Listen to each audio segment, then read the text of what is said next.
नमस्कार मित्रों। भारत के मध्य हिमालय राज्य उत्तराखंड की ग्रीष्मकालीन राजधानी गैरसैंण भराड़ीसैंण में आपका हार्दिक अभिनंदन है।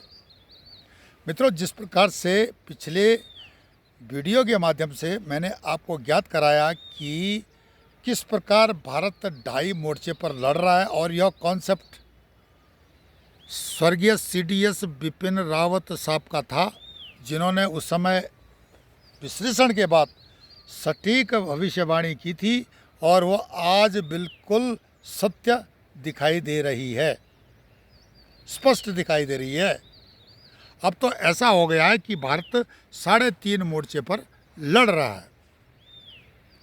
मैं आधे मोर्चे को हमेशा खतरनाक बताते आया हूं और इस वीडियो के माध्यम से इस आधे मोर्चे का विश्लेषण होगा कि किस प्रकार यह खतरनाक है और क्यों इस पर सर्जिकल स्ट्राइक करने की ज़रूरत है। आप हमारे चैनल ई गैरसैंण को लाइक करें, सब्सक्राइब करें, कमेंट्स करें और शेयर करें। मेरा नाम मदन मोहन ढोंडियाल है और ई गैरसैंण यूट्यूब चैनल के माध्यम से आप तक समसामयिक विषय, राजनीति हो, समाज हो, आर्थिक हो या अनेकानेक विश्व स्तरीय घटनाएं हो, जियो पॉलिटिक्स की बातें हों, उस पर हम आपको ज्ञात कराते रहते हैं। इसलिए इस चैनल को आप लाइक करें, सब्सक्राइब करें, कमेंट्स करें, शेयर करें। आपको सही और सत्य बातें पहुंचती रहेंगी। ढाई मोर्चे का विश्लेषण करने से पहले आधे मोर्चे का विश्लेषण करना ज़रूरी है। अब तो 3.5 मोर्चा बन गया है, उसमें हमने अमेरिका को भी जोड़ना शुरू कर दिया है। बात है पड़ोसी देश पाकिस्तान की, जिसका जो है पितामह अमेरिका है।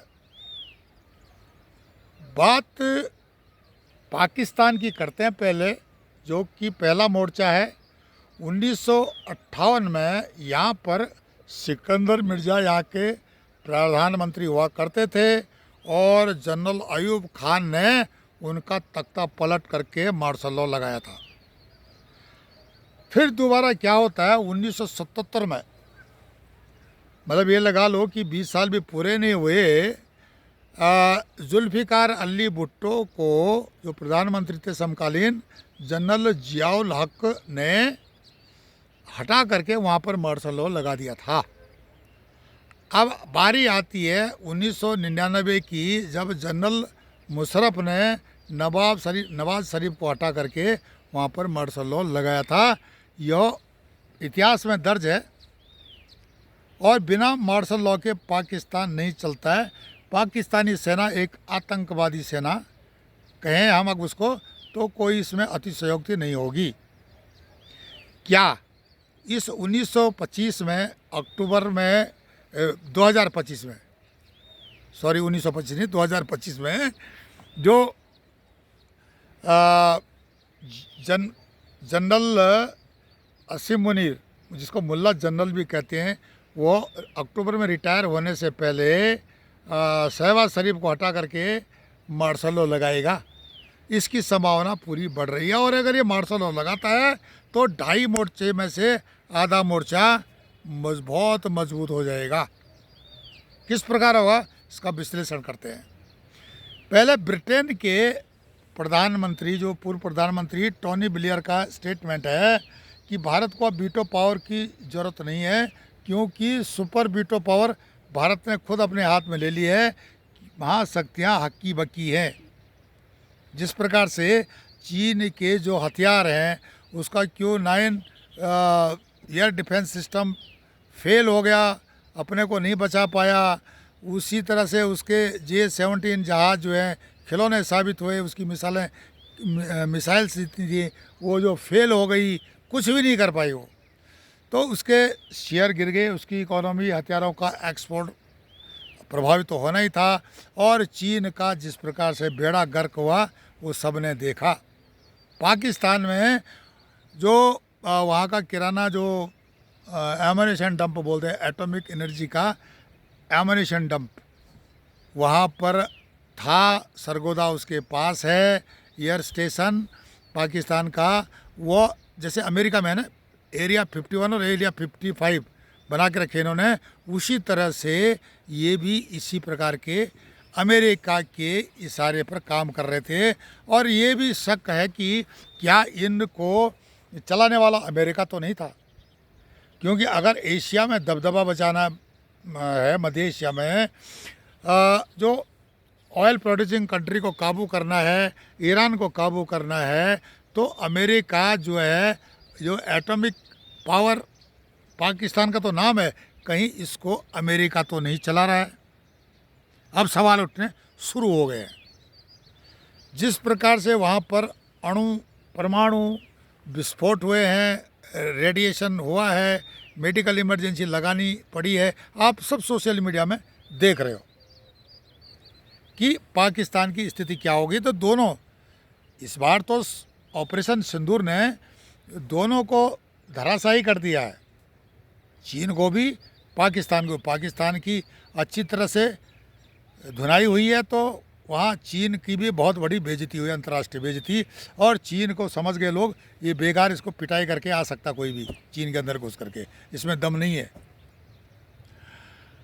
अब बात करते हैं कि 2014 से पहले एक्चुअली जो आज़ादी है भारत के सामरिक विषयों की 2014 के बाद हुई है, जब भारत जो है 32% एमुनिशन जो है ही बना पाता था और 88% वो बाहर से मंगाता था। 88% से ज़्यादा एमुनिशन बाहर से मंगाता था, दूसरे के उस पर सप्लाई पर डिपेंड रहता था भारत। 2014 के बाद DRDO, HAL, Bharat dynamics, ISRO पर जो धूल जमी थी उसको झाड़ने का काम शुरू किया इस वर्तमान सरकार, मोदी सरकार ने। तो क्या होता है कि उन्होंने स्वदेशी हथियार बनाए जिसका कि विरोध हुआ है, मेक इन इंडिया का विरोध हुआ है, ये बेकार है, कुछ नहीं है, तो ये सारा हुआ पर। लेकिन आज वही मेक इन इंडिया के हथियारों ने ऑपरेशन सिंदूर में भारत की इज्जत बचाई और खरोच तक नहीं आने दी देश पर। इसको देख करके भी जो आधा मोर्चा है वो परेशान है। आधा मोर्चा का मतलब आंदोलनजीवी, भारत विरोधी ताकतें, काला झंडा गैंग, ये सारा जिहादी सोच, जिहाद को बढ़ाना, जिहादी कॉन्सेप्ट को बढ़ाना, पाकिस्तान को सपोर्ट करना, ये सारी चीज़ें। F-16 अमेरिका का फेल हो गया। उसने ये देख करके कि मेरा ये जो F-16 तो कूड़ा बन चुका है, IMF जो कि सीधा अमेरिका के अंडर में, सीधी बात है, कंट्रोल अमेरिका का उस पर, उसने पाकिस्तान को लोन दे दिया। इसका मतलब उसको आतंकवाद के लिए उसने लोन दिया है। डोनाल्ड ट्रंप बोलता है कि एप्पल का जो निर्माण है, एप्पल का निर्माण भारत में मत करो। तो ये सारी चीज़ें अमेरिका ने स्टेटमेंट दे दिया कि मैंने लड़ाई रुका दी है, किसी ने बोला नहीं है, किसी ने पूछा नहीं है। खुद वाशिंगटन पोस्ट में कई पिछले वीडियोस में बता चुका हूँ, वाशिंगटन पोस्ट जो कि अमेरिका का माना हुआ चैनल है, मतलब एक नेटवर्क है, मीडिया नेटवर्क है, उसने डोनाल्ड ट्रंप के बारे में बोला है कि डोनाल्ड ट्रंप पिछले 4 साल में पर डे उसने 21 बार झूठ बोला है। मतलब 3753 बार से अधिक उसने झूठ बोला है पिछले 4 सालों में। एवरेज निकाला गया तो 21 बार वो एक दिन में झूठ बोलता है। और उसने बोला कि मोदी को ये सो, अब फिर वो पलट गया है कि नहीं नहीं मैंने ऐसा नहीं बोला। तो ये सारी चीज़ें हैं। ये जो आधा मोर्चा है इसकी विचारधारा पर ध्यान देता है, उसको फैलाता है, उसको बोलता है कि मोदी ने या जो केंद्र सरकार ने जो है मदद मांगी है सेज फायर के लिए, किससे? अमेरिका से। ये अंतर्राष्ट्रीय स्तर पर ये बातें चल रही थी। उसका भी जो है ये जो बैठा हुआ है ना आपका आधा मोर्चा, वो काम कर रहा है।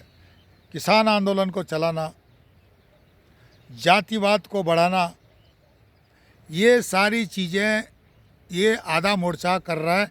आधा मोर्चा के एलिमेंट कुछ तो बीजेपी के अंदर भी घुसे पड़े हैं। बीजेपी को भी अपनी अंदर से इनकी छटाई करनी पड़ेगी। तकरीबन विपक्ष में तो ये पूरे के पूरे हैं, थोड़े बहुत होंगे गलती से, नहीं तो ये पूरे के पूरे हैं।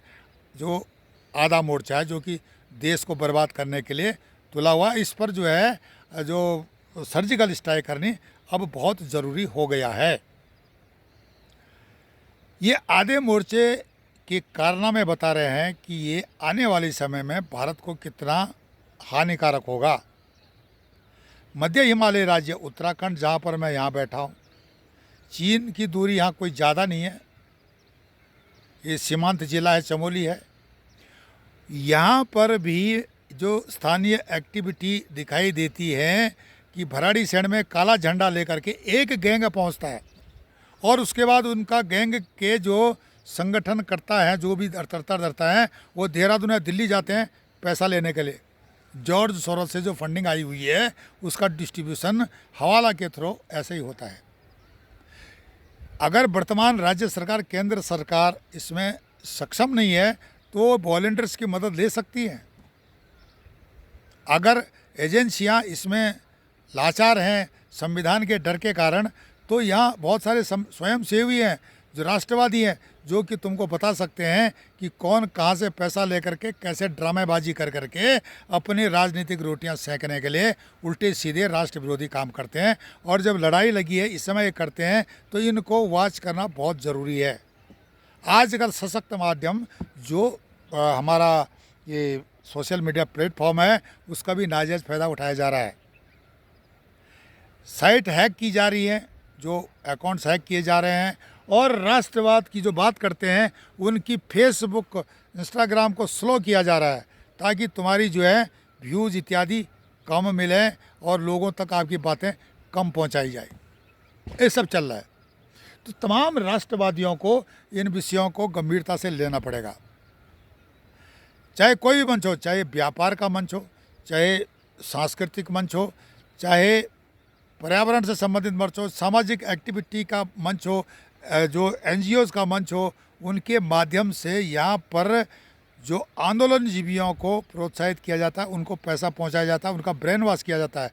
गांव की जो अर्धशिक्षित जनता है उसके बीच में भ्रम फैलाया जाता है, जो कि गुरिल्ला वारफेयर का एक भाग है। रूरल जो guerrilla warfare, urban guerrilla warfare, जिसमें सबर्जन, सबर्टेशन, प्रोपेगेंडा, ये सारी चीज़ होती है। उसके बाद देश को तोड़ा जाता है। तो ये क्रिया यहाँ पर शुरू है मध्य हिमालय राज्य उत्तराखंड में। अगर उत्तराखंड सरकार का कोई प्रतिनिधि सुन रहा है इस बात को, तो नोट कर ले, यहाँ पर ये प्रक्रिया शुरू है। लोगों के ब्रेन वॉश किए जा रहे हैं। यहाँ तक कि जो कर्मचारी हैं, जिनकी आदत थी घूस खाने की और भ्रष्टाचार करने की, उनको हटा रही है सरकार, तो उस पर भी जो उल्टा पुल्टा बोला जा रहा है।